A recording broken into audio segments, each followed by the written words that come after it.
केंद्रीय मंत्री गिरिराज सिंह ने कहा है कि बिहार में मदरसों का सर्वे होना चाहिए। जी हां, जिस तरीके से यूपी से लेकर असम तक की बात कर ले, जहां मदरसों को लेकर कार्रवाई जब की जा रही है तो उस पर अब रिएक्शंस भी आने लगे हैं। गिरिराज सिंह का कहना है कि बिहार में भी मदरसों का सर्वे होना चाहिए। यूपी में मदरसों के सर्वे का स्वागत करते हुए गिरिराज सिंह ने ये बातें कही हैं। साथ ही ये भी कहा है कि बिहार में भी नेपाल, बांग्लादेश और बंगाल से जुड़ी सीमा पर जो मदरसे और मस्जिद हैं उनका भी सर्वे होना चाहिए और साथ ही वहां रहने वाले लोगों की पहचान की जानी चाहिए।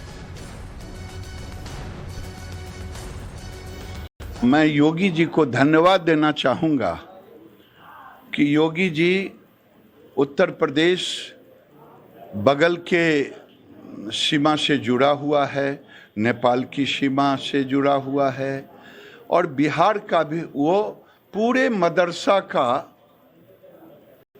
वो सर्वे करा रहे हैं।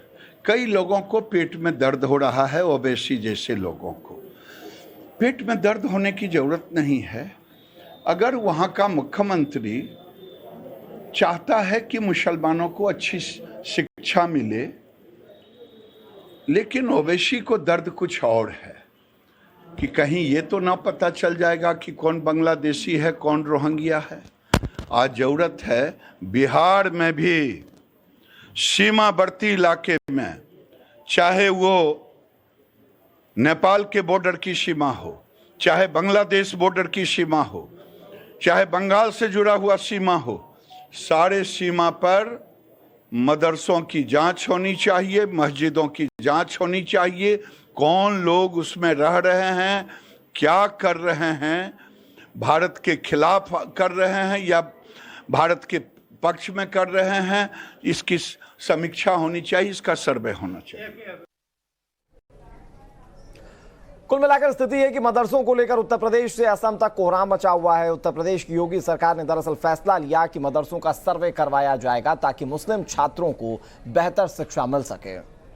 एक वजह और भी है, वो ये कि पिछले कुछ समय से असम में मदरसों के आतंकी लिंक जो है वो सामने आ रहे हैं। असम के हेमंता सरकार ने ऐसे मदरसों पर बुलडोजर एक्शन भी किया है, इसलिए यूपी सरकार ये सर्वे करा रही है। जो मदरसे रजिस्टर्ड नहीं है, उनकी फंडिंग आखिरकार कहां से होती है, उन मदरसों में छात्रों को क्या पढ़ाया जा रहा है, कहीं वहां आतंक की पढ़ाई तो नहीं चल रही, कहीं यूपी के मदरसों के तार भी आतंक से तो नहीं जुड़े हैं। तमाम ये सवाल जो है वो अब उठ खड़े हुए हैं और जाहिर सी बात है ऐसे में अब मदरसों को लेकर यूपी में जो सर्वे कराया जा रहा है उसको लेकर तमाम पॉलिटिकल रिएक्शन सामने आ रहे हैं। एआईएमआईएम चीफ ने भी सवाल खड़े कर दिए हैं इस सर्वे को लेकर।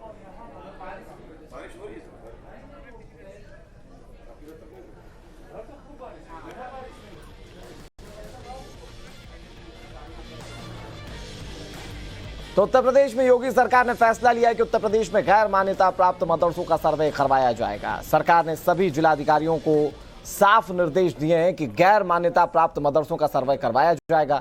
इसमें यह पता लगाया जाएगा कि मदरसों को चलाने वाली संस्था कौन है, इसे कब से चलाया जा रहा है, जहां मदरसों को चलाया जा रहा है वो इमारत अपनी है या फिर किराए की है। साथ ही मदरसे में छात्र छात्राओं की संख्या, उन्हें मिलने वाली सुविधाओं का भी सर्वे करवाया जाना है। इतना ही नहीं, मदरसों में शिक्षकों की संख्या और छात्रों को क्या पढ़ाया जा रहा है इसकी जांच भी करवाई जाएगी। इसके लिए 10 सितंबर को टीम गठित की जाएगी।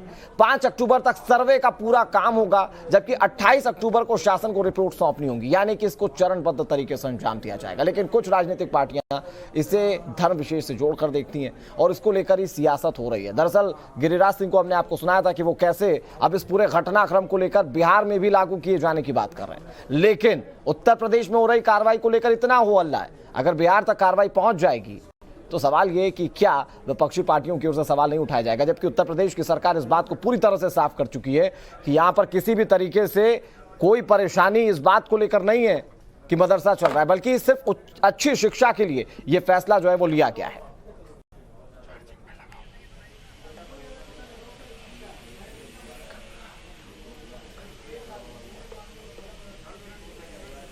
और अब आपको बता रहे हैं असम में गैर मान्यता प्राप्त मदरसे कौन कौन से हैं। साल 2020 से 21 तक का आंकड़ा 168, 19 से 20 उससे पहले थोड़ा सा चले जाइए तो अलग आंकड़ा था। अब आपको ये बताते हैं कि असम में टेरर लिंक पर एक्शन कैसे हुआ। 37 इमाम और मदरसा शिक्षक पकड़े गए। मदरसे की आड़ में आतंकी गतिविधियां चलाने का आरोप है। आपको याद होगा हिमंता बिश्वा शर्मा ने कुछ मदरसों पर बुलडोजर भी चलवाया था। 20 अगस्त को गोलपारा में 2 इमाम गिरफ्तार किए गए थे इसी तरह का मदरसा चलाने को लेकर।